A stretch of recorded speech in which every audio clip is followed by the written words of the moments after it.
సన్నుతించుము, నా ప్రాణమా యెహోవాను సన్నుతించుము. ఎందుకంటే ఏమ్మా అలాగున్నావు అంటే ప్రాణం బాగోలేదండి అంటారు. అసలు బాగోంది మనసు, అసలు బాగోంది లోపల ఏదో శరీరపు అలసట. కానీ చెప్పటం పాతకాలం మాట అయినప్పటికీ కూడా ప్రాణాన్ని గురించి చెప్తారు. ప్రాణం బాగోలేదండి అంటారు. ఎప్పుడు బాగుంటుంది అంటే ఒక మంచి వార్త ప్రాణానికి కలిగినప్పుడు, అది ఎదురు చూసే ఆ ప్రాణానికి అది గనక ఎదురైనప్పుడు మనం బలంగా ఉంటాం. ఇప్పుడు ఈ డాక్టర్స్ మోకాళ్ళ నొప్పి అన్నా, లేకపోతే తలనొప్పి అన్నా, భుజాల నొప్పులన్నా, ఏ నొప్పి అన్నా ఏమంటున్నారు? మీరు స్ట్రెస్ ఎక్కువ తీసుకుంటున్నారండి, మీరు దేని గురించి అయినా ఆలోచిస్తున్నారా అని అడుగుతున్నారు. మేము దేని గురించి అయినా ఆలోచించని రోజు ఎక్కడా, ఆలోచించని నరుడు ఎవ్వరు చెప్పండి? ఎవరైనా ఉన్నారా? నాకు ఆలోచన లేదన్న వాళ్ళు ఏమన్నా గట్టిగా ఏమన్నా హల్లెలూయా చెప్పగలరా? ఆలోచన లేని వాళ్ళు ఎవరండి? ప్రతి ఒక్కరికి ఆలోచనే. మీరు స్ట్రెస్ లేని మనుషులు ఎక్కడండి సార్? మేము గనక రాకపోతే డాక్టర్ గారికి ఆ హాస్పిటల్ రెంట్ కట్టాలి, ఆయనకి స్ట్రెస్ ఉండదా? నలుగురు పేషెంట్లు రాకపోతే డాక్టర్ గారికి తెల్లారితే ఆయన కారు ఈఎంఐ కట్టాలి, స్ట్రెస్ ఉండదా? కానీ ప్రతి ఒక్కరూ చెప్పే మాట అదే. అయితే దేవుడు అంటున్నాడు, ప్రతి మేలు మీకు ఏం చేస్తుందంటే నూతన యవ్వనమును మన జీవితంలో పుట్టిస్తుందట. అందుకనే ప్రాణానికి చెప్పమంటున్నాడు, ఓ ప్రాణమా వేసారిపోతున్నావా? ఓ ప్రాణమా ఆలోచిస్తున్నావా? ఎదురుగా ఉండే పరిస్థితుల గురించి కృంగిపోతున్నావా? లేకపోతే ఇంకా ఏదో చేయలేకపోయాను, ఇంకా ఏదో సాధించలేకపోయాను, ఒకవేళ ఇంతకుముందు నేను చేయవలసిన టైంలో నేను చేయలేకపోయానని ఆలోచిస్తున్నావా? ఆలోచించుకో. దేవుడు నీకు ఇంకనూ ఆయుష్ నీకు ఉంచాడు. ఇంకనూ నువ్వు నిలబడగలుగుతున్నావు, ఇంకనూ పరిగెట్టగలుగుతున్నావు, ఇంకా కూర్చోగలుగుతున్నావు, ఇంకా మాట్లాడగలుగుతున్నావు. అందుకని నా ప్రాణమా యెహోవాను సన్నుతించుము. నా అంతరంగములో ఉన్న సమస్తమా. ఈ అంతరంగంలో ఏముంటుంది? ఎవ్వరికీ తెలియని గుప్త నిధులు ఉంటాయి. అవునండి, ఉన్నాయా? నా దగ్గర కూడా ఉన్నాయి గుప్త నిధులు. ఎవ్వరికీ తెలియనటువంటి లోపల ఎన్నో ఆలోచనలు ఉంటాయి, ఎన్నో ప్రణాళికలు ఉంటాయి. అందుకనే ఆ సమస్తానికి చెప్పమంటున్నాడు ఈ ఉదయకాలమున, నా అంతరంగమునున్న సమస్తమా ఆయన పరిశుద్ధ నామమును సన్నుతించుము. నా ప్రాణమా యెహోవాను సన్నుతించుము. ఆయన చేసిన ఉపకారములలో దేనిని మరువకుము. హల్లెలూయా. నా ప్రాణమా, నా అంతరంగమా, నాలో ఉన్న నా సమస్తమా, నా ప్రాణమా, నా అంతరంగమా, నాలో ఉన్న సమస్తమా, యెహోవా చేసిన ఉపకారములలో దేనిని మరువక కొనియాడుమా. యెహోవా చేసిన ఉపకారములలో దేనిని మరువక కొనియాడుమా. నా ప్రాణమా, నా అంతరంగమా, నాలో ఉన్న నా సమస్తమా, సమాధిలో నుండి నీ ప్రాణమును విమోచించుచుంటు శ్రీయేసుడు. సమాధిలో నుండి నీ ప్రాణమును శ్రీయేసుడు. కరుణా కటాక్షముల నీకు కిరీటముగా, కరుణా కటాక్షముల నీకు కిరీటముగా ధరింపచేసెను ప్రభుయేసుడు. ధరింపచేసెను ప్రభుయేసుడు. నా ప్రాణమా, నా అంతరంగమా, నాలో ఉన్న నా సమస్తమా. హల్లెలూయా, హల్లెలూయా. ఇది ఫుల్ఫిల్గా అయిపోయిన అప్పుడు స్తుతించమని అన్నట్ల. నువ్వు అనుకున్న విషయాలన్నిటి పట్ల మేలును చూసినప్పుడు స్తుతించమని అన్నట్ల. నిశ్శబ్దము, మౌనము, తెలియని వృద్ధాప్యము నీ మనసుకు కలిగినప్పుడు, నీ మెదనికి వృద్ధాప్యము కలిగినప్పుడు, నీ ప్రాణానికి చెప్పుకోవలసిన ఈ విషయమును మర్చిపోవద్దు. దేవుడు అనేక మేలులను చేశాడు మన జీవితంలో. అనేకమైన వాటి నుండి మనల్ని తప్పిస్తూ వస్తున్నాడు. తెలిసినవి కొన్నైతే తెలియనివి ఎన్నో. పైన ఫ్యాన్కి నట్టు ఊడిపోయిందని ఎవరికైనా తెలుస్తుందా? తెలీదు. అది ఎప్పుడు పడిపోద్దో తెలియదు. ప్రతిరోజు ఫ్యాన్ వేసినప్పుడల్లా పైకి వెళ్ళి ఫ్యాన్ టైట్ చేసుకొని ఫ్యాన్ వేసుకుంటున్నామా? కాదు. దానిపైన ఒక నమ్మకం, స్విచ్ చేస్తాం, కూర్చుంటాం. అలాగే అది మీద పడి చనిపోయిన వారు కూడా ఉన్నారు. తెలియకుండా కుక్కడ్డు వచ్చిందని మొన్న ఒక కారు పక్కకి ఒకదాన్ని గుద్దుకుంటే అప్పుడే పెళ్ళైన వాళ్ళు 3 నెలలు 3 గంటలైంది వివాహమై, పెళ్లి కూతురు చనిపోయింది. కుక్కడ్డు వస్తుందని కారుకి తెలుసు, నేను చక్కగా డ్రైవ్ చేసుకొని వెళ్తున్నాను అని ఆ డ్రైవర్ అనుకుంటాడు. సంతోషంగా ఉంటారు. వెళ్ళి ఆ ఇంటికి వెళ్ళి పేర్లు చెప్పడానికి వెళ్తున్నారు. పెళ్ళి మండపం నుంచి ఒక దగ్గర ఈ పేర్లు అయిపోయాక ఇంకో దగ్గరికి వెళ్తున్నారు. అడ్డొచ్చి యాక్సిడెంట్ అయ్యి చనిపోయింది. ఎన్నో ఆశలు, ఎన్నో ఆలోచనలు, ఎన్నో ప్రణాళికలతో వాళ్ళు ఉన్నారు. నూతన వధూవరులు 3 గంటల్లో మరణించాల్సిన. ఇలాంటివి చెప్పుకుంటూ పోతే ఎన్నో, మన దగ్గరికి రానంత వరకు. కానీ అన్నిటిలోంచి తప్పిస్తూ మన ప్రాణాన్ని కాపాడుతున్నాడు కదా. అప్పుడు చెప్పాలి, ప్రాణం ఉన్నది కాబట్టి ఇవాళ జరగనిది రేపు జరుగుతుంది. హల్లెలూయా. ఇవాళ నీకు తీరలేనిది రేపు నువ్వు చెయ్యబోతావు. నీ తరములో చూడనిది నీ యొక్క తర్వాత తరములో నువ్వు చూడబోతావు. అందుకనే నీ ప్రాణాన్ని నువ్వు ఎప్పటికప్పుడు ఎనర్జీగా ఉంచుకోవాల్సిందే. ఆలోచించి చేయవలసిందేమీ లేదు. ఆలోచిస్తే ఎక్కడికి వెళ్ళిపోతాం తెలుసా? బ్రతికి ఉండగానే సమాధిలోకి వెళ్ళిపోతాం. అక్కడ రాసినటువంటి కీర్తనకారుడు సమాధిలో నుండి నీ ప్రాణాన్ని తీసుకొస్తాడంటే చచ్చిపోయిన వాళ్ళని పట్టుకొని పైకి లేవదీసేది అప్పుడు ఉంటుంది. కానీ ఇప్పుడు బ్రతికుండి కూడా అలా అయిపోయిన వారి గురించి చెప్తున్నాడు. అలా అయిపోవద్దు. సమాధిలో నుండి నీ ప్రాణమును, సమాధిలో నీ ప్రాణమును విమోచించుచున్న శ్రీయేసుడు. ఒకవేళ ఈ రాత్రికి అలా అయిపోతూ ఉన్నా కూడా ఒక మేలుతో ఉదయాన్నే నేను లేపట్లేదా? ఉదయమున ఒక సంతోషకరమైన వార్తతో నేను ముందుకు తీసుకువెళ్ళట్లేదా? కాబట్టి ఖచ్చితంగా ఆయన కరుణా కటాక్షముల గురించి, ఆయన చేసిన ఉపకారముల గురించి ఏది మరిచిపోవటానికి వీలే లేదు. అయ్యా ఎంత గొప్ప దేవుడు అయ్యా అని నిత్యము స్తుతిస్తూనే ఉండాలి. సరిపోదట స్తుతించటానికి, మన జీవితకాలం సరిపోదట. అందుకనే దావీదు గారు అంటున్నారు, నీ సంకటములన్నిటిని ఆయన కుదురుస్తాడు, సమాధిలో నుండి నీ ప్రాణమును విమోచిస్తాడు. పక్షిరాజు యవ్వనము వలె నీ యవ్వనము క్రొత్తదగునట్లు మేలుతో నీ హృదయమును తృప్తిపరచుచు ఉన్నాడు. కీర్తన 5వ అధ్యాయము 12వ వచనము. యెహోవా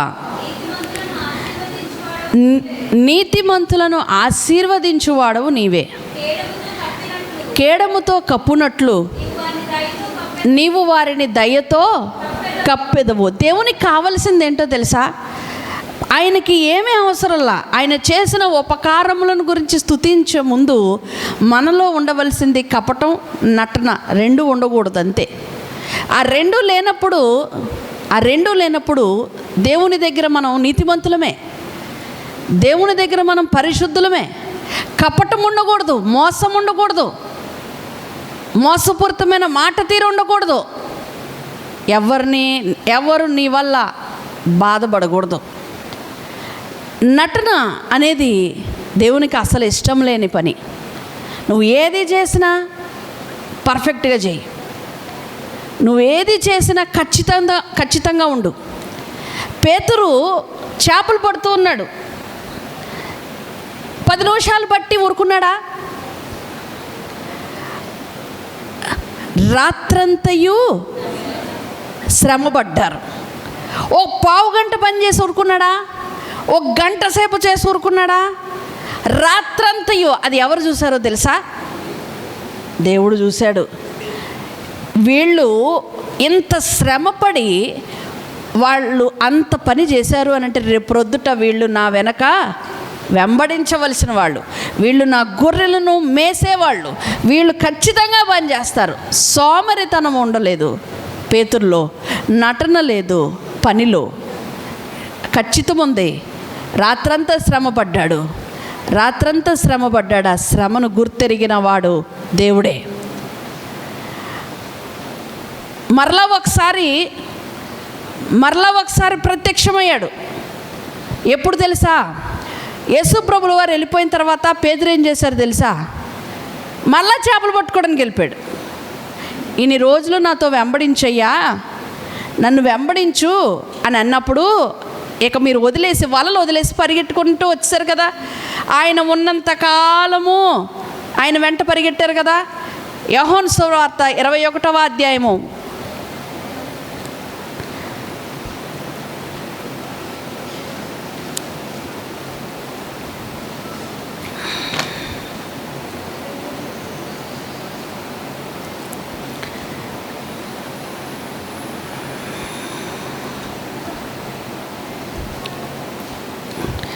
2వ వచనము. సిమోను అను పేతురును, దిదుమా అనబడిన తోమాయు, గలిలయలోని కానా అను ఊరివాడగు నతనయేలును, జబదయి కుమారులను ఆయన శిష్యుల్లో మరి 2 కూడి ఉండేరి. సిమోను పేతురు చెప్తున్నాడు, నేను చేపలు పట్టబోతున్నాను, నేను చేపలు పడతాను ఇప్పుడు వెళ్ళి అని వారితో అనగా, మేము వస్తాం, ఇన్నాళ్ళు ఆయనతో తిరిగాం, ఇంకా మరలా మన బ్రతుకు తెరువు మనం చూసుకోవాల్సిందే అని చెప్పి వాళ్ళు కూడా వచ్చారు. వారు వెళ్ళి దోణి ఎక్కిరి. కానీ మరలా ఏమైంది చెప్పండి? ఆ రాత్రి ఏమీయూ పట్టలేదు. అది వాళ్ళ జీవితంలో ఎన్నో మారు అలా జరగటం. రెండవసారి, మొదటిసారి అక్కడ ఆయన మనుష్య కుమారుడుగా ఉన్న దినములలో, ఇది యేసు ప్రభు మరణించిన తరువాత మరలా చేపలు పట్టడానికి వెళ్ళిపోయినప్పుడు కూడా వాళ్ళు దోణి ఎక్కారు, కానీ ఆ రాత్రి కూడా వారు చేపలు పట్టలేదు. సూర్యోదయమగుచుండగా యేసు ధరిని నిలిచెను. అయితే ఆయన యేసు అని శిష్యులు గుర్తుపట్టలేదు, ఎందుకంటే అప్పుడు ఆయన చనిపోయాడని తెలుసు కాబట్టి. యేసు, పిల్లలారా, భోజనమునకు మీ యొద్ద ఏమైనా ఉన్నదా అని వారిని అడగగా, లేదని వారు ఆయనతో చెప్పి, అప్పుడు ఆయన దోణి కుడి ప్రక్కలకు వలవేయుడని మీకు దొరుకునని చెప్పెను. గనుక వారు అలాగూ చేయగా చేపలు విస్తారముగా పడినందున వల లాగలేకపోయిరి. కాబట్టి యేసు ప్రేమించిన శిష్యుడు ఆయన ప్రభువు సుమి అని పేతురుతో చెప్పెను. యోహాను గారు చెప్పారు. ఆయన ఎవరనుకున్నావు? గుర్తొచ్చింది ఇప్పుడు. రాత్రంతా ఒకనాడు ఇలాగే జరిగింది. రాత్రంతా కష్టపడ్డాం, చేపలు పడలా. కానీ అప్పుడు కూడా ఇలాగే ఒక ఆయన వచ్చాడు. అప్పుడు కూడా ఇలాగే వలవేయమన్నాడు, చేపలు పడ్డాయి. పేతురు ఆయన ఎవరనుకున్నావు? మన యేసయ్య అని అంటే, అవునా అని అన్నప్పుడు ఆయన అడుగుతాడు, పేతురు, నువ్వు నిజంగానే నన్ను ప్రేమిస్తున్నావా? అవునయ్యా బాబు, నేను నిన్ను ప్రేమిస్తున్నాను. పేతురు, నువ్వు నిజంగానే ప్రేమిస్తున్నావా? అవును. పేతురు, మరొక్కసారి అడుగుతున్నాను, నిజంగానే ప్రేమిస్తున్నావా అంటే పేతురు చెప్తాడు, చదవండి అమ్మా.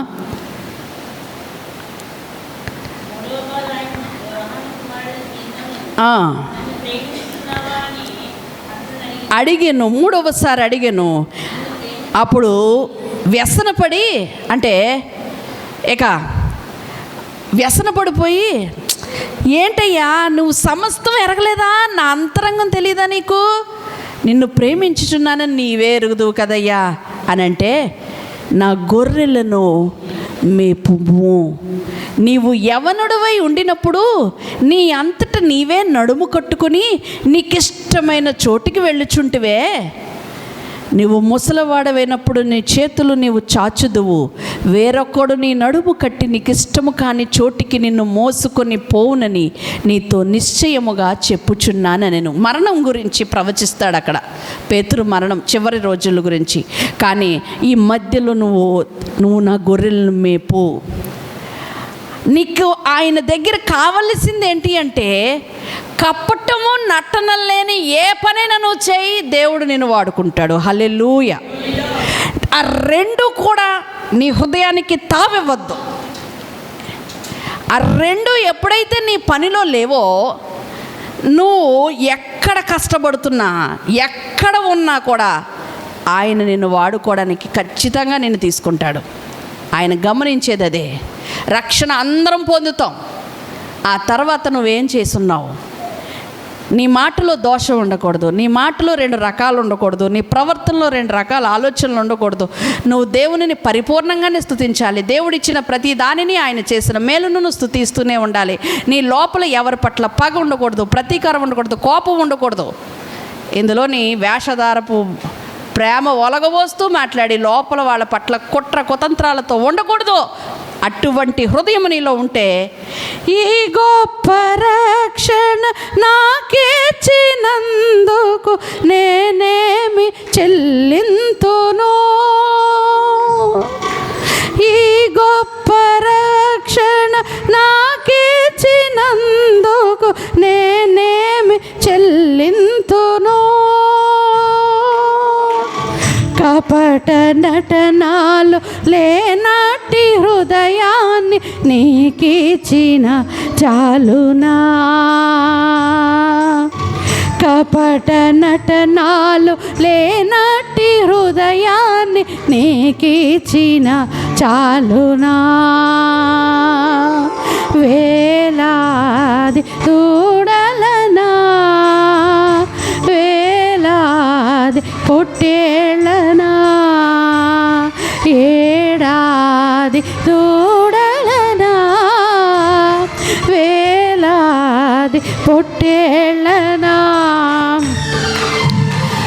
నీవు చేసిన ఉపకారములకు నేనేమి చెల్లింతును,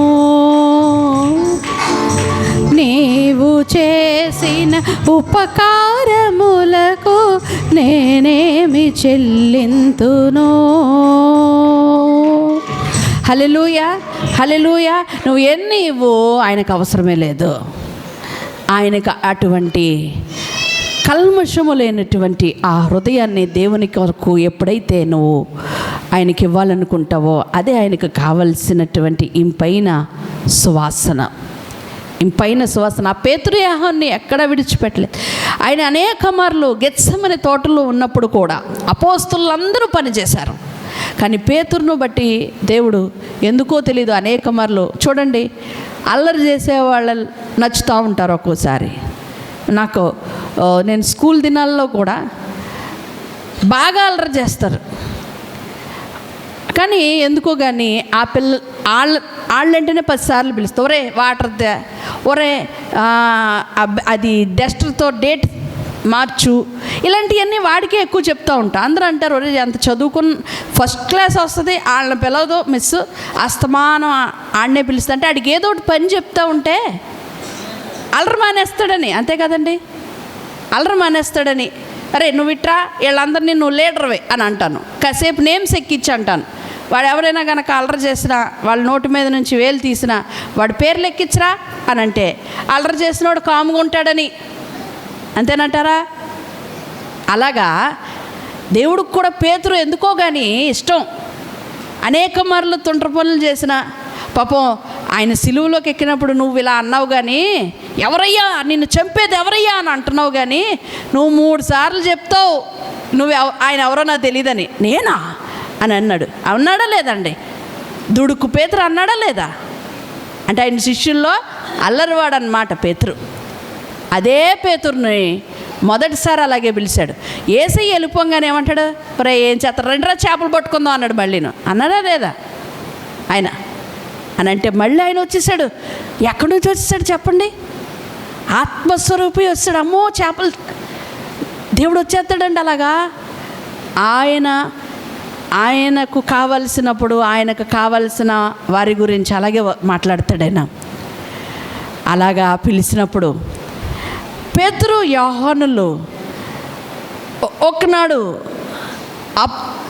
శృంగారం అనే దేవాలయం దగ్గరికి వెళ్తూ ఉంటుండగా అక్కడ ఒక కుంటివాడైనటువంటి ఒక అతన్ని, పుట్టుకతో కుంటివాడైనటువంటి అతన్ని రోజు దేవాలయం దగ్గర తీసుకొచ్చి ఉంచుతారట. ఎందుకు? భిక్షం అడుక్కోవడానికి. ప్రతిరోజు చూస్తున్నారు పేతురు యాహోను కంటే ముందు ఎవరు చూస్తున్నారు? ఆ కుంటివాడిని దేవుడు చూస్తూ ఉన్నాడు. దేవాలయం దగ్గర ఉన్న ఇతను అడుక్కోవడానికే కాదు, నా గురించి సాక్ష్యం చెప్పటానికి కూడా నేను ఇతన్నే మార్చుకోవాలి. ప్రతిరోజు ఇతను వచ్చినప్పుడు భిక్షగాళ్ళనే ఉండకూడదు, కుంటివాడుగానే ఉండకూడలేదని ప్రతిరోజు అతని మొర వినినప్పుడు పేతురు యోహాను మధ్యాహ్నం 3 గంటల సమయంలో అపోస్తల కార్యములు 3వ అధ్యాయము 1 వచనం, పగలు 3 గంటలకు ప్రార్థనా కాలమున పేతురును యోహానును దేవాలయమునకు ఎక్కి వెళ్ళుచుండగా పుట్టినది మొదలుకొని 3 గంటల సమయం అంటే పగలు 3 గంటలు అని అంటే అక్కడ దేవాలయమునకు భిక్షం అడుక్కోవడానికి వచ్చింది. దేవాలయం దగ్గరికి అందరూ తిరుగుతున్న సమయం కాబట్టి ముమ్మారు ప్రార్థన చేసిన దానియేలు మధ్యాహ్నం 3 గంటలకే మరలా ప్రార్థించేవాడు. పగలు అనంటే అక్కడ ఎండ ఇంకా సూర్య అస్తమయము కాని సమయము 3 గంటలు. నిజంగా చెప్పాలంటే సూర్య అస్తమయంలో వచ్చేది 3 గంటలు తెల్లవారుజామున, ఎందుకంటే అప్పుడు సూర్యుడు ఉండడు. పగలు అనంటే సూర్యుడు ఉదయించు సమయమున అంటే మధ్యాహ్నము 3 గంటల సమయంలో వాళ్ళు వెళ్తూ ఉంటుండగా పుట్టినది మొదలుకొని కుంటివాడైన యొక్క మనుష్యుడు మోసుకొని పడుచుండెను. వాడు దేవాలయమునకు వెళ్ళి వారిని భిక్షమడుటకు కొందరు ప్రతిదినము వాడిని శృంగారం అనే దేవాలయానికి తీసుకొస్తున్నారు. వాళ్ళు వెళుతూ ఉంటుండగా ఆడు చూచి అయ్యా అయ్యా అని భిక్షం అడుగుతుంటే పేతురు యోహానును వారిని చూసి, నువ్వు మమ్మల్ని జాగ్రత్తగా చూడు, నీకేం కావాలి అని అడిగారట. అడిగితే అయ్యా భిక్షం కావాలయ్యా అని అంటే, మా దగ్గర వెండి బంగారాలు లేవు, కానీ నజరేయుడైన యేసుక్రీస్తు నామమున నడువు అన్నారట. అనగానే వాడి కుడి చెయ్యి పట్టుకొని లేవనెత్తును. వెంటనే వాడి పాదములను చీలమండలమును బలము పొందెను. వెంటనే బలము పొందినప్పుడు వాడు దిగ్గున లేచి నిలిచి నడుచుచు గంతులు వేయిచు దేవునిని స్తుతించుచు వారి కూడా చదవమ్మా వారితో కూడా దేవాలయమునకు వెళ్ళెను. వారు నడుచుచు దేవుని స్తుతించుట ప్రజలందరూ చూచి శృంగారమగు దేవాలయము ద్వారమునద్ద భిక్షము కొరకు కూర్చున్నవాడు వాడే అని గుర్తెరిగి చూచి విస్మయముతో నిండి పరవశులైరి మరణ పొటురులలో మరువక మురళిడ ఉన్నత దుర్గమై రక్షణ శృంగమై మరణ పొటురులలో మరువక మురళిడ ఉన్నత దుర్గమై రక్షణ శృంగమై తనాలయములో నా మొర వినెను తనాలయములో నా మొర వినెను అదరెను ధరణి భయకంపముచే అదరెను ధరణి భయకంపముచే యెహోవా యథార్థమైనది నీ మార్గం, పరిపూర్ణమైనది నీ మార్గం. యెహోవా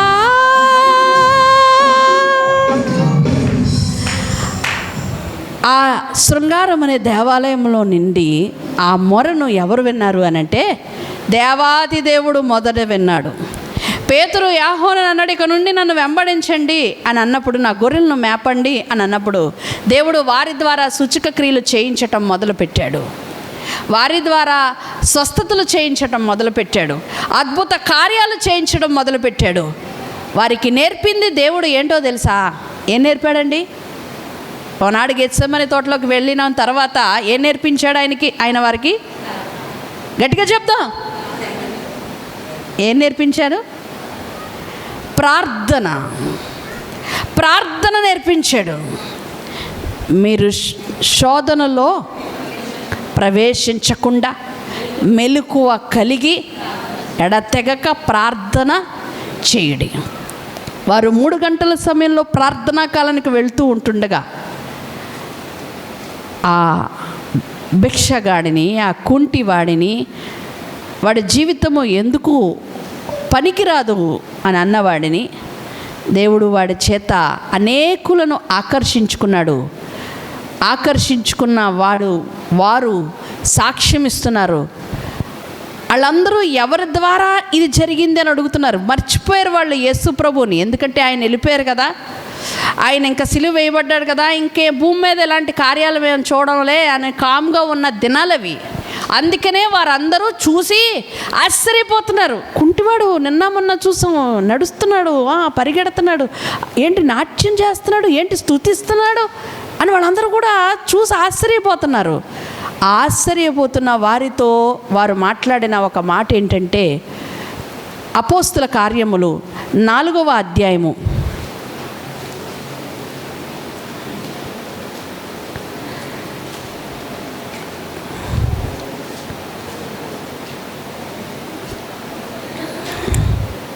10వ వచనము. మీరందరూ ఇశ్రాయేలు ప్రజలందరూ తెలుసుకొనవలసినది ఏమనగా, మీరు సిలువ వేసినట్టు మృతులలో నుండి దేవుడు లేపినట్టు నజరేయుడైన యేసుక్రీస్తు నామముననే వీడు స్వస్థత పొంది మీ ఎదుట నిలుచుచున్నాడు. ఎవరి వలన? వాడు మర్చిపోతున్న వారికి గుర్తు చేస్తున్నారు. మీరు సిలువ వేశారే, ఆయన వలనే మరలా ఇతను స్వస్థత పొందాడు. మీరు పనికిరాదని అన్నారే, అతని భూమి మీద ఉండకూడదని అన్నారే, అతను ఎవరు తెలుసా? నజరేయుడైన యేసుక్రీస్తు. మీరు ఇల్లు కట్టువారైన మీరు తృణీకరించిన రాయి ఆయనే. మీరు ఎవరినైతే తృణీకరించారో, ఈ బాడీ నిలబడాలంటే ఏమి ఆధారం? శరీరంలో అన్ని భాగాలు పనిచేస్తేనే శరీరం నిలబడుతుంది. ఓకే, స్వతహాగా ప్రాణంతో ఉన్నప్పటికీ కూడా నిలబడాలి అని అంటే ఏం ఆధారం? ఇప్పటివరకు అదే తెలీదా? కాళ్ళండి, పాదాలండి, మోకాలా అండి, అవి గట్టిగా ఉన్నా, పాదాలు గట్టిగా ఉన్నా దేనిపై ఆధారపడి మనం ఇలా నిలబడగలుగుతున్నాం? వెనకాల బ్యాక్ బోన్ అంటారు కదా, అతను ఎవరో రాజకీయ నాయకుడు వెనకాల బ్యాక్ బోను. అతను లేకపోతే ఆ రాజకీయ పార్టీ లేదే లేదు అంటారు కదా. అంటే మనిషికి నిలబడడానికి ఏది కావాలా? Back bone. ఈ వెన్నుపూస ఉన్నంత వరకు మనం ఎలా నిలబడతాం, కూర్చోగలుగుతాం, ఏదైనా చేయగలుగుతాం. వెన్నుపూసలో ఏదైనా జరిగితే మనం నిలబడలేం. దేవుడు ఖచ్చితంగా ఒకవేళ నిషేధించిన రాయి అయినప్పటికీ ఆయన లేకపోతే, మన జీవితంలో ఆయన లేకపోతే ఏమీ లేనే లేదు ఇప్పుడు వరకు. నేను అంటున్నది ఉండదని చెప్పట్లా, ఉన్నాడు కాబట్టి ఉన్నాం. హల్లెలూయా. ఈ ఊపిరి నీదేనయ్యా,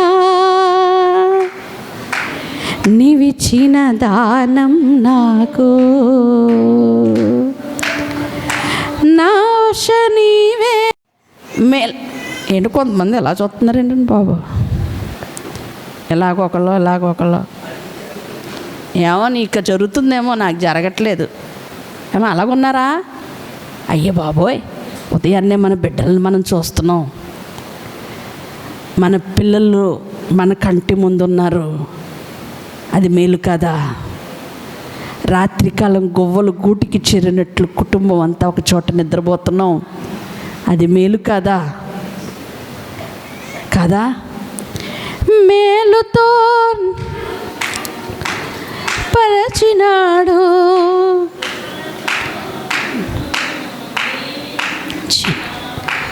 మేలుతో నా హృదయం తృప్తిపరచినావు, కృపలతో నన్ను దీవించినావు, మనసార నిన్నే స్తుతియంతును, మనసార నిన్నే స్తుతియంతును, బ్రతుకంత నీ సేవనే చేతును, బ్రతుకంత నీ సేవనే చేతును. ఆ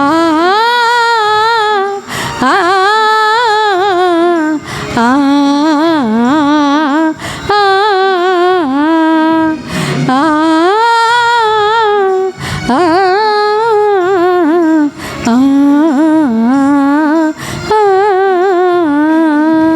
నా ప్రాణమా, నా అంతరంగమా, నాలో ఉన్న నా సమస్తమా, నా ప్రాణమా, నా అంతరంగమా, నాలో ఉన్న నా సమస్తమా, యెహోవా చేసిన ఉపకారములలో దేనిని మరువక కొనియాడుమా, యెహోవా చేసిన ఉపకారములలో దేనిని మరువక కొనియాడుమా, నా ప్రాణమా, నా అంతరంగమా, నాలో నా సమస్తమా.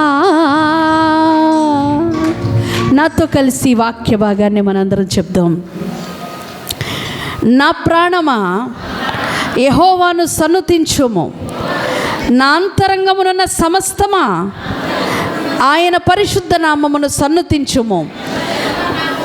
నా ప్రాణమా యెహోవాను సన్నుతించుము, ఆయన చేసిన ఉపకారములలో దేనిని మరువకుము. ఆయన నీ దోషములన్నిటినీ క్షమించువాడు, నీ సంకటములన్నిటినీ కుదుర్చువాడు.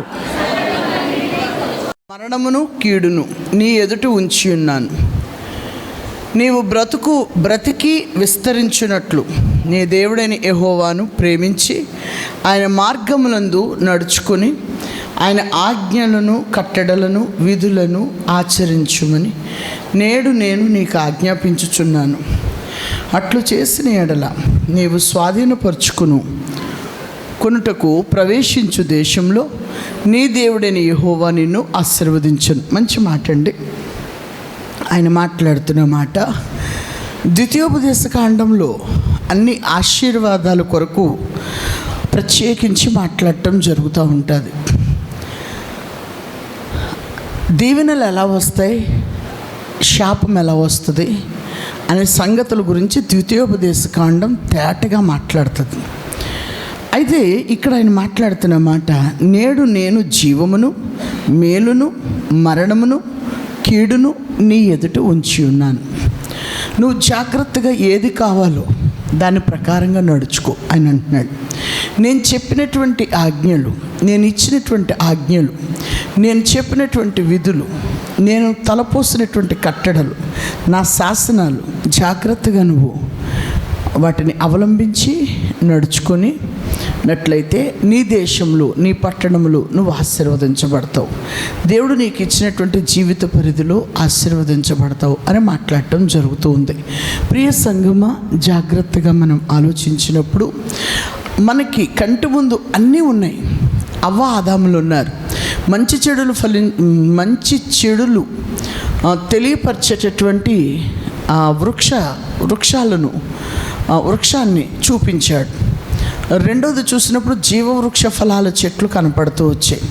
నీ కంటి ముందు ఉన్నాయి, కానీ నువ్వు దీనిని తిను, దీనిని తినద్దు అని దేవాది దేవుడు చెప్పాడు. ప్రియమైన వాళ్ళరా, ఏది ఎన్నుకుంటే, దేన్ని నిర్ణయించుకుంటే వాటి మీదే ఆ ప్రభావమే మన జీవితం మీద ఆధారపడుతూ ఉంటుంది. జీవితం చాలా విలువైంది. పోగొట్టుకున్న రోజులు తిరిగి రావు. ఎదురుగుంటే ఎన్ని రోజులు ఉన్నాయో మనకి తెలీదు. ఉన్న కొన్ని రోజుల్లో, కొంత సమయంలో మనం నమ్మకంగా జీవించటానికి ఆలోచించాలి. రెండవదిగా, మనము మిగిల్చిన ఆ మంచి జీవితమే మన పిల్లలు పంటగా కోసుకుంటారు. ఇది చాలా ప్రాముఖ్యం. అలాగే అబ్రహాము ఎదుట 2 ప్రాంతాలు ఉన్నాయి. దేవాది దేవుడు అబ్రహామును పిలిచి, నీ స్వదేశమును, నీ బంధు జనాంగమును విడిచిపెట్టి నేను పిలిచిన చోటకి రమ్మని పిలిచాను. షారాని, లోతుని, తన తండ్రిని, కలిగిన కొంత ఆస్తిని పట్టుకొని వచ్చేసాడు అబ్రహాం. వెళ్తూ ఉంటుండగా చాలా ప్రాంతాలు ప్రయాణం చేస్తూ వెళ్ళాడు. ప్రియమైన దేవుని బిడ్డలారా, అతడు సింధూర వృక్షం, షెకెము అనే ప్రాంతం దగ్గరికి వెళ్ళాడు. షెకెము అనే ప్రాంతం దగ్గరికి వెళ్ళినప్పుడు 2 భాగాలు కనపడుతున్నాయి అక్కడ. షెకెము నందలి సింధూర వృక్షము ఉండెను అని ఉంది. ఇంకొక మాట ఏమని ఉందంటే 35:4 షెకెము దగ్గర మస్తకి వృక్షము ఉండెను అని రాస్తుంది. చాలా జాగ్రత్తగా గమనించండి. మీకు రెఫరెన్సులు తక్కువే చెప్తాను, వాక్యాన్ని మీకు వివరిస్తాను. షెకెము నందలి సింధూర వృక్షము ఉండెను. మరలా ఇది 12 ఆదికాండం 12:6 కనపడుతూ ఉంటే, ఆదికాండం 35:4 షెకెము దగ్గర నున్న మస్తకి వృక్షము అనే మాట కనపడుతూ ఉంది. ఈ 2 వృక్షాల దగ్గర ఎక్కడ తన ప్లేస్ తీసుకోవాలి, ఎక్కడ స్టాండ్ తీసుకోవాలి, ఎక్కడ తన గుడారం వేసుకోవాలి, 2 దారులు కనపడతా ఉన్నాయి. షెకెమునకు వచ్చాడు. అక్కడ సింధూర వృక్షం ఒక ప్రక్కన ఉంది, మస్తకి వృక్షం ఒక ప్రక్కన ఉంది. ప్రియమైన వాళ్ళరా, వృక్షముల కొరకు మాట్లాడేటప్పుడు దాని ఘటన, దాని సంభాషణ లేక అక్కడ సంఘటన కొరకు మనం ధ్యానం చేసినప్పుడు కొన్ని చోట్ల మనుషుల స్వభావాలు కనపడతాయి. కొన్నిసార్లు కాలాలను సూచిస్తూ ఉంటుంది, లేదంటే మానవుల యొక్క పద్ధతిని గురించి తెలియపరుస్తుంది, లేదు అంటే రాజుల యొక్క పరిపాలన గురించి తెలియపరుస్తూ ఉంటుంది. అది ఒక్కొక్క సంభాషణ బట్టి దాని మీనింగ్ మారుతూ ఉంటుంది. వ్యక్తుల యొక్క సాదృశ్యాలు, సూచనలు మనం చూసినప్పుడు జాగ్రత్తగా ఈ వృక్షాలకి పోలికగా మనకి దగ్గరికి కనపడతా ఉంటుంది. చూసినప్పుడు ప్రియమైన వాళ్ళారా, ఒకసారి అడవి చెట్లన్నీ కలిసి ఒలివ చెట్టు దగ్గరికి వెళ్ళాయట. ఒలివ చెట్టు దగ్గరికి వెళ్ళి, ఒలివ చెట్ట మాకు రాజుగా ఉండవా అని చెప్పి పిలిచాయట. ఒలివ చెట్టు యొక్క అనుభవం మాట్లాడుతున్నాను. ప్రియమైన దేవుని బిడ్డలారా, ఒలివ చెట్టు అన్నదట, మానవులను దేవుణ్ణి సన్మానించే నా పని మాని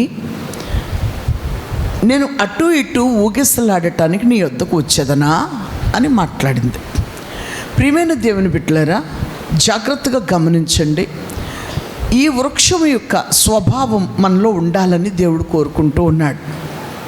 ఎందుకు అనంటే, ఈ ఒలీవ అనేది మానవులను దేవుణ్ణి సన్మానించేది. అంటే మానవులకు, రాజులైన వారికి అభిషేకం చేస్తారు. కొమ్ములో ఈ నూనె పోసి తల మీదుగా అభిషేకం చేస్తారు, రాజులను చేస్తారు. యాజకులుగా దేవుడు పిలిచిన ప్రవక్తలను కూడా ఆ కొమ్ములోనే ఈ నూనె పోసి తల మీదుగా పోస్తారు. ఇది మానవులను సన్మానించటం. దేవుణ్ణి సన్మానించటం ఏంటి అని అంటే, మందసం ఎదుట ప్రదీపం ఉంటుంది, దాని నిండా నూనె పోస్తారు, ఒలివ నూనె, అందులో ఒక ఒత్తు వేస్తారు. ప్రియమైన దేవుని బిడ్డలారా, ఇది నిత్యము వెలగాలి, ఆరకుండా వెలగాలి. అది యాజకుని బాధ్యత. ఈ ప్రదీపంలో ఉన్న నూనె ఎలాగా అలాగ పనిచేస్తూనే ఉందో దేవుని సన్నిధిలో ఈ రెండు స్వభావాలు మనలో ఉండాలి. ఒకటి, ప్రియమైన వర్లరా, మానవులను సన్మానించే పరిస్థితి, అభినందించే పరిస్థితి. రెండోది, దేవుని సన్నిధిలో నమ్మకంగా పనిచేసే పరిస్థితి ఉండాలి. ప్రియమైన వర్లరా, నువ్వు నమ్మకంగా పనిచేస్తే నమ్మకమైన వానికి దీవెనలు మిన్న అన్నాడు. నమ్మకమైన వానికి పని కూడా మిన్న. నీ బాధ్యత ప్రకారం నీ పని కూడా పెరుగుతుంది. పని పెరగాలి ఎప్పుడు కూడా. పనివాడు ఖాళీ అయిపోకూడదు, పనివాడు సోమరి అయిపోకూడదు. పనివాడు పని చెయ్యాలి. నువ్వు ఎంత లోతుకెళ్ళి బాధ్యత వహిస్తావో అంత బరువు నీ భుజాల మీద పెట్టడం జరుగుతుంది. అంత భుజాల మీద. ఒక చోట అంటే సిఐడి ఆఫీసర్స్కి ఇంటర్వ్యూ జరుగుతుంది. ఇంకా ఆఫీసర్ సవ్వల లాస్ట్ ఇంటర్వ్యూ జరుగుతుంది. రిటర్న్ ఎగ్జామినేషన్ జరిగింది, ఏమేమైతే చేయాలో అన్నీ చేశారు. లాస్ట్ ఇంటర్వ్యూ పిలిచారు. లోపలికి వెళ్ళిన తర్వాత ఏదేదో అడుగుతారని గవర్నరు, రాష్ట్రపతి, ప్రధానమంత్రి, ముఖ్యమంత్రి, శాసనసభలు, ఆ సభలు, ఈ సభలు, ఎంతమంది ఉంటారు, ఎవరెవరు ఉంటారు, ఇవన్నీ కూడా జీకే బాగా మైండ్లో ఫిక్స్ చేసుకొని వెళ్ళారు. లోపలికి వెళ్ళాక ఒక్కొక్కరిని అందరినీ గ్రూప్ వైజ్గా కూర్చోబెట్టి అడుగుతున్న క్వశ్చన్ ఏంటంటే, మీరు ఎన్నింటికి వచ్చారు? పలానా. మీరు వచ్చిన గంటన్నరలో మీ పైన ఏరోప్లేన్ వెళ్ళిన సౌండ్ ఏమన్నా వినపడిందా? ఏరోప్లేనా? గవర్నరు, రాష్ట్రపతి, ప్రధానమంత్రి దగ్గర నేను ఆలోచిస్తూ ఉంటే ఆ నెత్తి మీద ఏది వెళ్ళిందో నాకేం తెలుసు అన్నట్టు ఉన్నారు. అందులో ఒక అతను అన్నాడు, వినపడింది అన్నాడు.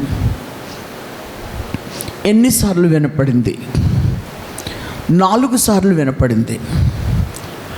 ఒక ఆయన అన్నాడు, ఒక్కసారి వినపడింది అన్నాడు. ఒకళ్ళు అన్నారు 2 సార్లు అన్నారు. ఒక అతను అసలు వినపడలేదు అన్నాడు. ఇంకొక అతను 4 సార్లు వినపడింది అన్నాడు.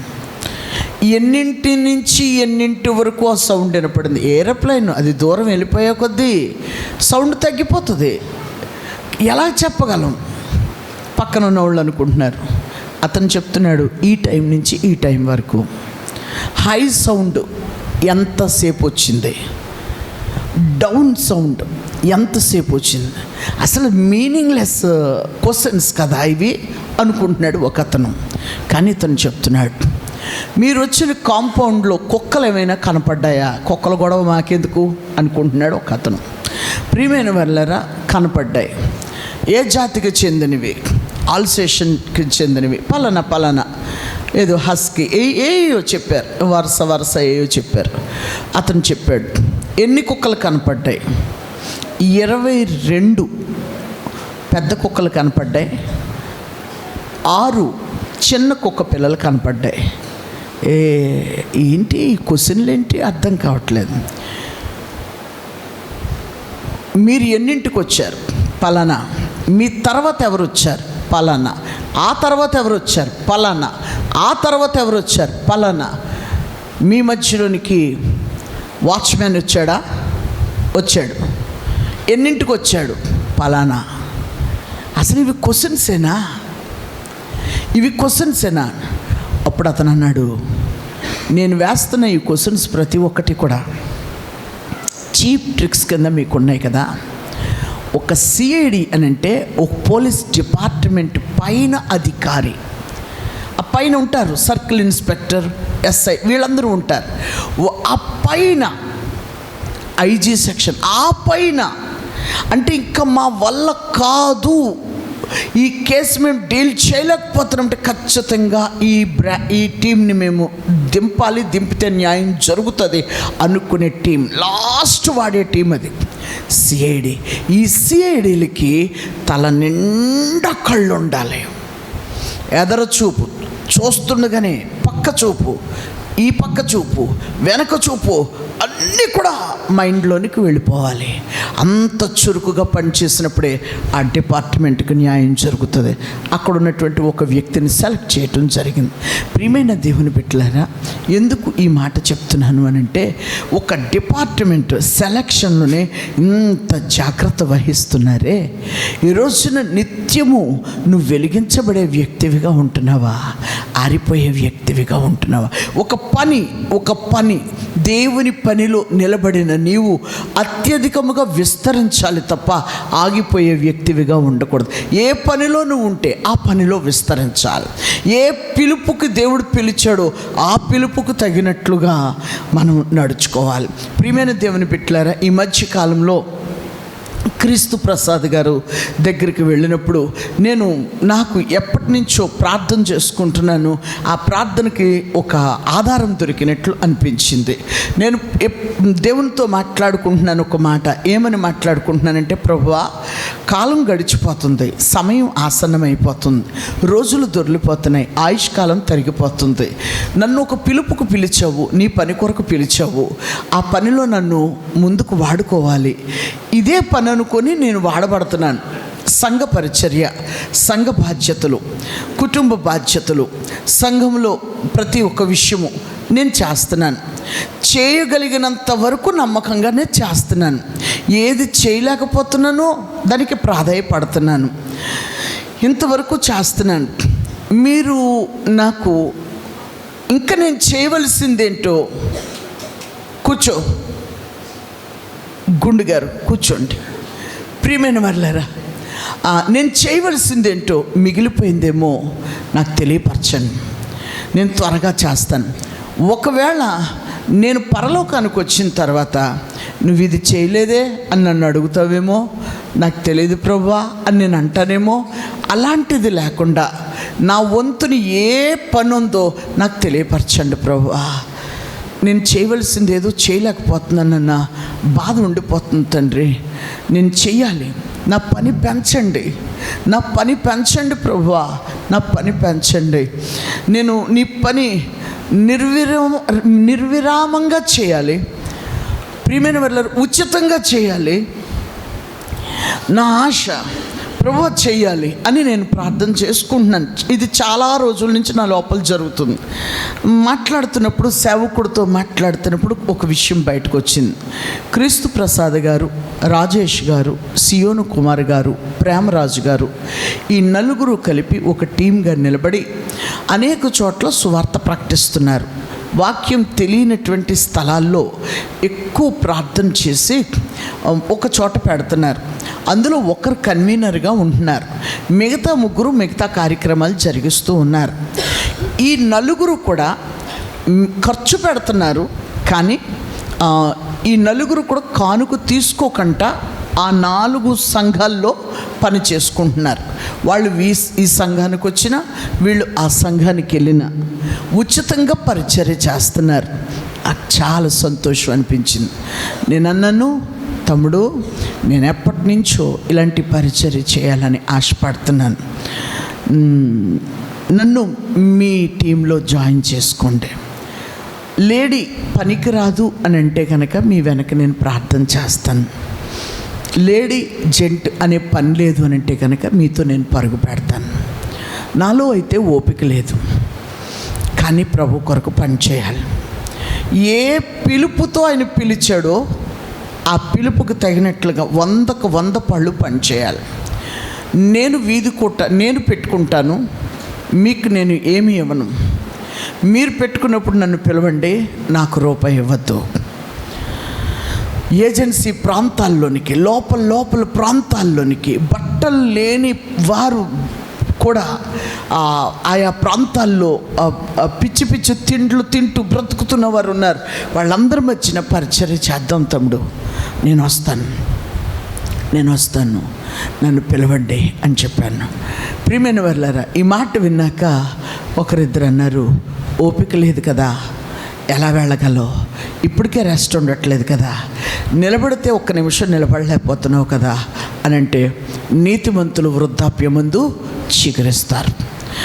ఆ చిగురుకు తగిన బలము, తగిన తేమ, తగిన శక్తి ఆయన ఇస్తాడు. నేను ముందుకు సాగిపోవాలి. కష్టపడాలి, పనివాడు కష్టపడాలి. నేను దేవుని పనివాడుగా వచ్చాను, పనిగా ఆ పనిని నేను కొనసాగిస్తాను. ఆ పనితో పని పూర్తయిపోయిందని నేను అనుకోను, ఆ పని చేస్తూ మరొక పని కొరకు ఎత్తుక్కుంటాను. నేను వాళ్ళతో చెప్పాను, నేను స్టేజ్ మీద కూర్చుంటానని చెప్పను తమ్ముడు. ఆ బిడ్డలకు అన్నం వండాలా, వంట చేయాలా, చేస్తాను. గిన్నెలు తోమాలా, తోముతాను. లేదు సువార్త ప్రకటించాలా, ప్రకటిస్తాను. లేదు ప్రార్థన గుంపులో కూర్చొని ప్రార్థన చేయాలా, అక్కడే కూర్చొని ప్రార్థన చేస్తాను. స్టేజ్ మీద మాత్రం కనపడిపోయి, మనుషులు మాత్రం కనపడిపోయే పని నాకు కొద్దు తమ్ముడు. నేను ఏ పనిలోనైనా వాడబడతాను, జ్ఞాపకం చేసుకోండి అని అన్నాను. ఎందుకు నేను ఈ విషయం చెప్తానంటే, నాకు పని వచ్చిందంటే మీకు పని వచ్చినట్టే. మీరు ప్రార్థన చేయండి ఈ విషయాల మీద. అంటే తెలియని చోట ఒక మంచి సాక్ష్యం చెప్పే వ్యక్తిని, ఆత్మల వేట ఇది, ఆత్మల కార్యం ఇది. నశించిపోతున్న ఆత్మలు, సువార్త మూతబడిపోతున్న కోణాల్లో క్రొత్త ద్వారాలు ప్రభు తెరుస్తూ ఉన్నారు. పని కొరకు వెతుక్కోవాలి. ఓకే, ఒలివా నీ పనేంటి అని అంటే, ఒకటి మానవులను దేవుణ్ణి సన్మానించేది, ఒకటి మానవులను సన్మానించేది అర్థమైంది. దేవుణ్ణి సన్మానించేది పరిచారకుడిగా, నమ్మకంగా, దేదీప్యమానంగా వెలుగుతూ వెలుగుతూ వెలుగుతూ నింపేసేటటువంటి పరిస్థితులు. ప్రియమైన వాళ్ళారా, నిన్న సాయంత్రం అనుకుంటున్నాను కూర్చొని, ప్రభువా ఏ వాక్యం ఇస్తారు. కానీ చక్కగా చిన్న మాట వినపడుతుంది నాకు. ప్రభువు మాట్లాడారని నేను అన్న, కానీ ప్రభువు మాట్లాడగలిగిన మాట అదే అని నాకు అర్థమైంది. నేనున్నాను కదా, మాట్లాడుకుంటాను అన్నట్లు అనిపించింది. ప్రభు డైరెక్ట్గా మాట్లాడారని నేను చెప్పను. నా హృదయంలో ఆ శబ్దము, అనగలిగిన వాడు నా దేవుడు ఒక్కడే, మాట్లాడగలిగిన వాడు నా దేవుడు ఒక్కడే, నిబ్బరమైన హృదయంతో ఉన్నాను. ప్రియమైన వర్లారా, మానవులకు దేవుణ్ణి సన్మానించే కార్యంలో ఉంటూ. రెండోది, ఇదే అడవి చెట్లన్నీ రెండో చోటకి వెళ్ళాయి. ఎక్కడికి వెళ్ళాయి చెప్పండి? రెండో చెట్టు అంజూరపు చెట్టు దగ్గరికి వెళ్ళాయి. అంజూరపు చెట్టు దగ్గరికి వెళ్ళి, అంజూరమా నువ్వు నా దగ్గరికి వస్తావా? రాజుగా ఉంటావా? మా చెట్లన్నిటిపైన రాజుగా ఉంటావా అంటే అంజూరం అంది. ఏంటేంటి? నా మంచి ఫలములను, అమ్మా, నా మాధుర్యమును, నా మంచి ఫలములను నేను ఇయ్యక మాని అటు ఇటు ఊగిసలట్టడానికి నీ దగ్గరకు వస్తానా, నీతో వస్తానా? రాను. మంచి ఫలములు ఇయ్యాలి, నా మాధుర్యమును. ప్రియమైన దేవుని బిడ్డలారా, ఒక మాట రాసి ఉంటుంది. ఏమనంటే, తీయద్దు కానీ మత్తయి సువార్త 3:10 మంచి ఫలములు ఫలించని ప్రతి చెట్టు నరకబడి అగ్నిలో పారవేయబడి అని రాసి ఉంటుంది. మంచి ఫలములు ఫలించని ప్రతి చెట్టు. అంజూరం ఏమంటుంది? నా బ్రతుకు కాలం అంతా కూడా మంచి ఫలములు ఇచ్చేటటువంటి స్థితి నాకుంది అంటుంది. అందుకే యూదులు అంజూరు చెట్టుని క్షేమకరమైన చెట్టు అంటారు. అది ఏ వీధిలో ఉంటుందో వీధంతటికి క్షేమం అంటారు. ఏమండి, ఏ పట్టణంలో ఉంటుందో, ఏ జంక్షన్లో ఉంటుందో, ఏ పల్లెలో ఉంటుందో, ఏ నగరంలో ఉంటుందో వారికి క్షేమము అంటారు. యూదులు ఖచ్చితంగా దాన్ని నమ్ముతారు. ప్రియమైన వాళ్ళారా, మంచి ఫలములు నీ యొద్ద నుంచి వస్తున్నాయా? చేదు పళ్ళు వస్తున్నాయా? మంచి ఫలములు ఇచ్చే వ్యక్తివిగా ఉంటున్నావా? నువ్వు ఆశీర్వాద పుత్రికగా, ఆశీర్వాద పుత్రుడిగా ఇచ్చే వ్యక్తివిగా ఉంటున్నావా? ఒకనాడు సౌలు రాజు చూస్తున్నాడు, సమూయేలు వస్తాడు, బలులు అర్పిస్తాడు అని ఎదురు చూస్తున్నాడు. ఎదురు చూస్తూ ఉంటే సమూయేలు రాలా. ఒక దినం అయిపోయింది, రెండో దినం అయిపోయింది, మూడో దినం అయిపోయింది, నాలుగో దినం అయిపోయింది. ప్రజలందరూ ఇంకా కదిలిపోయి వెళ్ళిపోయే పరిస్థితి వచ్చింది. అంటే ఎలాంటి దినాల నుంచి ఎలాంటి దినాలకు వచ్చాం చూడండి. ఇప్పుడు నేను గంట లేట్ అయితే మీలో అందరూ బయటకు వచ్చేస్తూ ఉంటారు. ఆ రోజుల్లో 4 రోజులైనా ప్రజలు కూర్చున్నారట, ప్రజలు ఉన్నారట. 4వ రోజు వెళ్ళిపోవడానికి ప్రయత్నం చేశారట. ఈ వెళ్ళిపోవడానికి ప్రయత్నం చేస్తే ప్రియమైన వాళ్ళరా, అప్పుడు సౌలు ఏం చేశాడంటే, వద్దొద్దు, ఆ బలులు నేనే అర్పించేస్తాను, ఉండండి అని వాళ్ళని ఉండబెట్టి బలులు ఇచ్చేసాడు. సమూయేలు వచ్చి, ఎంత పని చేసావు, ఎందుకు ఇచ్చావు, నీవు చేయకూడని పని, నేను చేయవలసిన పని నువ్వెందుకు చేసావు అని అడిగాడు. లేదు, ప్రజలు వెళ్ళిపోతున్నారు నాయన, అందుకు ఇచ్చేసాను. మరి ఈ గుంపేంటి, ఈ శబ్దాలేంటి, ఈ కేకలేంటి అని అంటే, గొర్రెలు, మేకలు, పశువులు, మరి బలిచ్చేసావు కదనంటే, మచ్చవి, ముడతవి, కళంకానివి అన్నీ దేవునికి ఇచ్చేసాను, మంచివన్నీ దొడ్లో దాశాను అన్నాడట. దేవుని ఉగ్రత దిగిపోయింది, దేవుని ఉగ్రత దిగిపోయింది. శకమునందలి మస్తకి వృక్షం ఉంది, శకమునందలి సింధూర వృక్షం ఉంది. ఇప్పుడు ఈయన గుడారం వేసుకోవాలి. ఈ సిమెంట్ ఇటుకలతో కట్టేది, సిమెంట్తో కట్టేవి కావు, అప్పటికి గుడారాలే ఉన్నాయి. గుడారం వేసుకోవాలి, ఎక్కడ వేసుకోవాలి అని ఆలోచన చేస్తున్నాడు.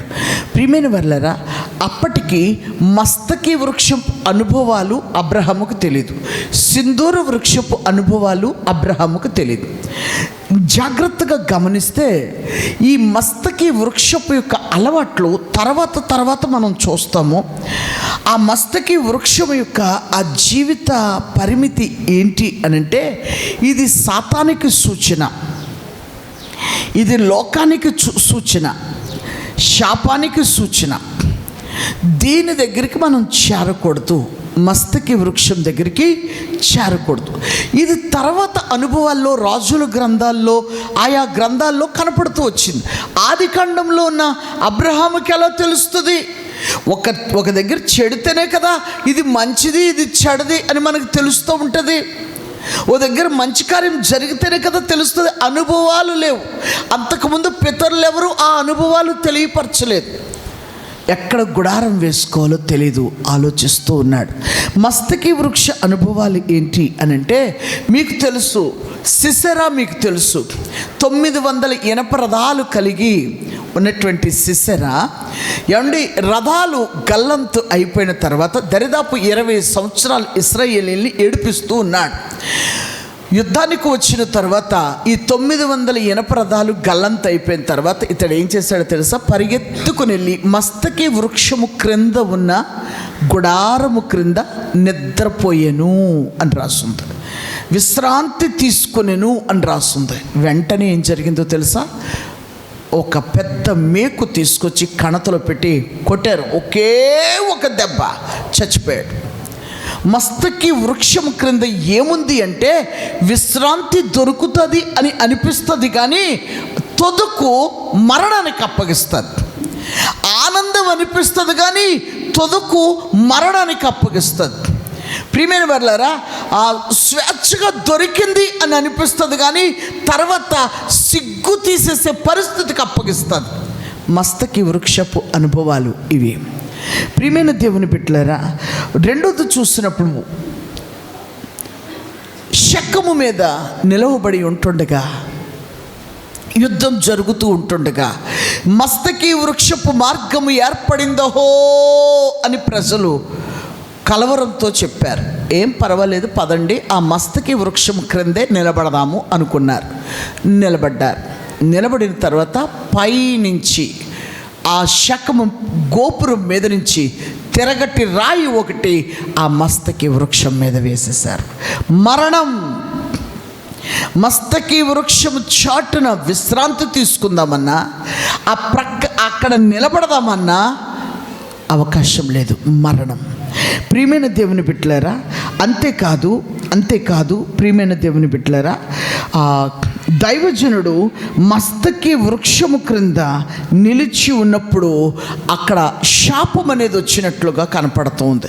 మరొక చోట అబ్షాలోము, ఆఖరిగా నేను చెప్పి ముగించబోతున్నాను.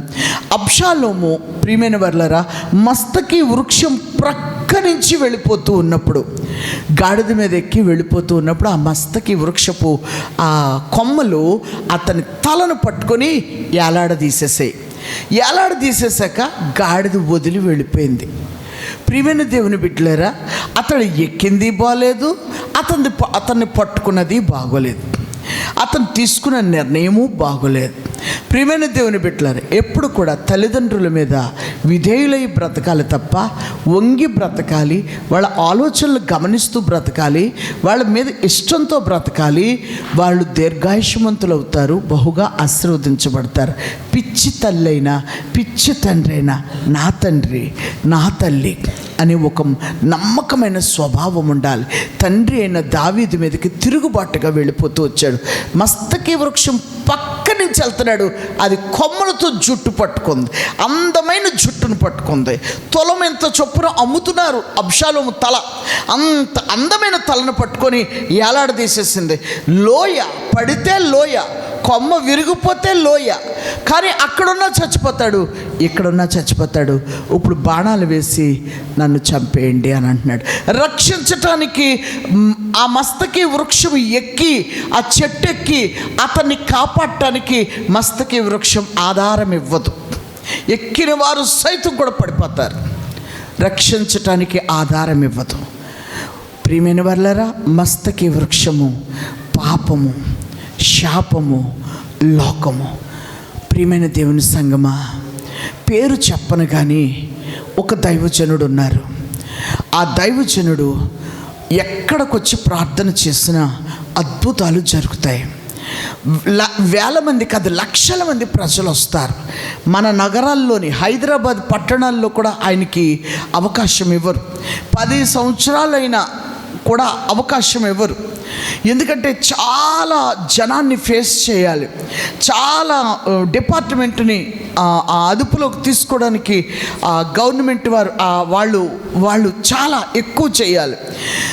రెండోదిగా ఆయన వస్తే వ్యాధులు నిర్మూలమైపోతాయి. అందుకు ఆ ప్రాంతపు డాక్టర్స్ అందరూ స్ట్రైక్ చేస్తారు. పలానా ఆయన అప్లికేషన్ పెట్టాడు, ఆయన మా ప్రాంతానికి రావడానికి వీల్లేదని. ఎందుకంటే ఆయన వచ్చి వెళ్ళిపోయాక కూడా వ్యాధులు నిర్మూలమైపోయి ఉంటాయట. మా బ్రతుకు మీద కొడతాడు ఆయన అని డాక్టర్ పోయాడు. నయోమి బెత్లెహేమును వదిలిపెట్టి మస్తకి వృక్షపు అనుభవాన్ని సంపాదించింది. ఎక్కడికి వెళ్ళినా లాభం ఉండదు, ఎక్కడికి పరిగెత్తినా లాభం ఉండదు. నీ దేవుడు నువ్వున్న చోటుకు వచ్చే దేవుడు. 90 సంవత్సరాల మీద పడిపోయినటువంటి అబ్రహాముకి ఎండవేళలో తండ్రి కుమార పరిశుద్ధాత్ముల వాకిట్లోనికి వచ్చిన వెంటనే పరిగెత్తుకొని వెళ్ళి సాష్టాంగపడి ఆ వెంపర్లాడిన స్థితి. అయ్యా రండి, నా ఇంట్లోనికి రండి బాబు, ఆ చెట్టు కింద కూర్చోమన్నాడు. మీరు చదవండి, ఇంటికి వెళ్ళాక నేను మీకు భోజనమును సిద్ధపరుస్తాను, వచ్చే వరకు ఈ చెట్టు క్రింద కూర్చోండి. భవనము లేదు అబ్రహాముకి. ఆ క్రీస్తు రుధిరధారల దగ్గర ఉన్నవానికి ప్రభావము. ఆయన పాదాలను వదిలిపెట్టద్దు, ఆయన రక్తదారులను అడుగుపెట్టద్దు. కడుక్కో, శుద్ధి చేసుకో. గచ్చపదలాగా ఉండద్దు, గుర్రపు డెక్కలాగా ఉండద్దు, ముండ్ల తుప్పలాగా ఉండద్దు, దురద చెట్టులాగా ఉండద్దు. ఒలీవగా, మంచి ఒలీవగా, మంచి ఒలీవగా, అంజూరపు చెట్టుగా, ద్రాక్ష చెట్టుగా, ఎక్కడ పెత్తనాలు వదిలేసి అక్కర్లేని విషయాల్లోనికి వెళ్ళకుండా నీ ప్రభు పాదాల దగ్గర గడుపుతూ ఉన్నప్పుడు నీకు రావలసిన ఐశ్వర్యం నీకు పాదాల దగ్గరకు వస్తుంది. నీకు రావలసిన సంతతిని నీ పాదాల దగ్గరికి వస్తుంది. నీ సంతతికి ఉద్యోగాలు, వ్యాపారాలు, వివాహాలు, లాభదాయకమైన భవిష్యత్తు నీ పాదాల దగ్గరకు వస్తుంది. కలవరపడద్దు, కంగారు పడద్దు. ఏది నీచమైనవో ఏది ఘనమైనదో ఎన్నుకోమంటున్నాడు. అప్పుడు బహుగా ఆశీర్వదిస్తానంటున్నాడు. ప్రార్థన చేసుకుందాం. ప్రతి ఒక్కరు కూడా మోకరిద్దాం. ఆ 2 కొమ్ముల గురించి ఎప్పుడైతే విన్నానో, దేవా